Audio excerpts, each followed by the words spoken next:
Hoje eu vou ensinar você a instalar o marca-passo transcutâneo naquele seu paciente, né, que chegou com uma bradicardia e não respondeu às medidas de primeira linha, não respondeu à atropina, ou que você já identificou um bloqueio avançado e optou pela instalação do marca-passo transcutâneo, certo?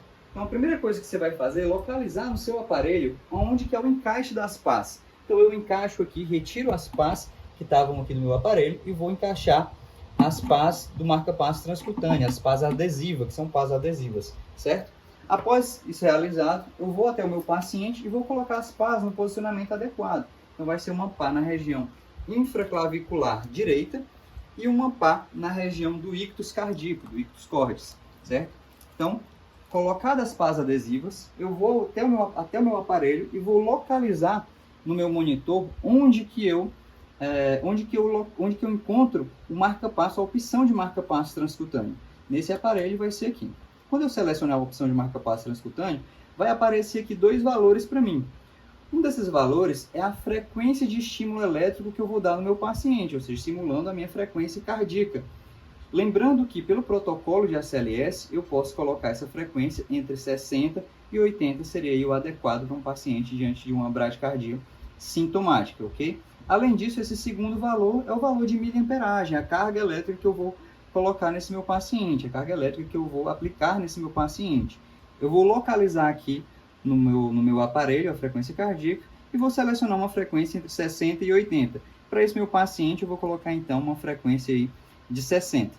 Após isso, eu vou até a minha carga, minha eletricidade, minha miliamperagem e vou selecionar aqui para esse paciente. Eu posso começar, por exemplo, com uma carga de 10 miliamperes ou de 20 miliamperes, certo? E o que eu quero então? Como que eu sei que funcionou?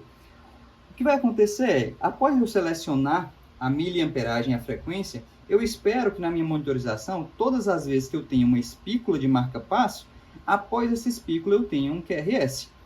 Então, se eu tiver espícula de marca-passo e após QRS em todos, significa que eu tive captura elétrica, é isso que eu quero. Digamos que não tenha tido com uma miliamperagem de 10, então eu vou aumentar até que eu consiga isso, de ter uma espícula de marca-passo gerando QRS. Digamos que eu tenha atingido esse valor no paciente, né, com uma miliamperagem de 80, por exemplo. Então, após essa miliamperagem, toda espícula aqui do marca-passo gerou um QRS, certo? Então, eu chamo isso de captura elétrica. Está finalizada a instalação do meu marca-passo transcutâneo? Ainda não. Eu vou até o meu paciente, então eu preciso saber se teve captura mecânica. Como que eu faço isso? Eu vou palpar o pulso femoral do meu paciente e eu quero que a minha frequência de pulso esteja exatamente igual à frequência que eu determinei aqui no meu aparelho. Então, para esse paciente, eu esperaria que a frequência de pulso fosse 60. Caso esteja uma frequência de pulso ainda abaixo, o que eu vou fazer? Eu vou então novamente na minha miliamperagem e vou aumentar a quantidade de eletricidade que eu estou fornecendo, né? A intensidade que eu estou fornecendo para esse meu paciente. Então eu iria até aqui e aumentaria ainda mais um pouco. Após eu conseguir ter uma captura elétrica, ou seja, toda espícula gerou um QRS, e uma captura mecânica, onde o meu pulso femoral é exatamente igual à frequência que eu determinei no meu aparelho, aí sim nós temos então a instalação do marca-passo transcutâneo.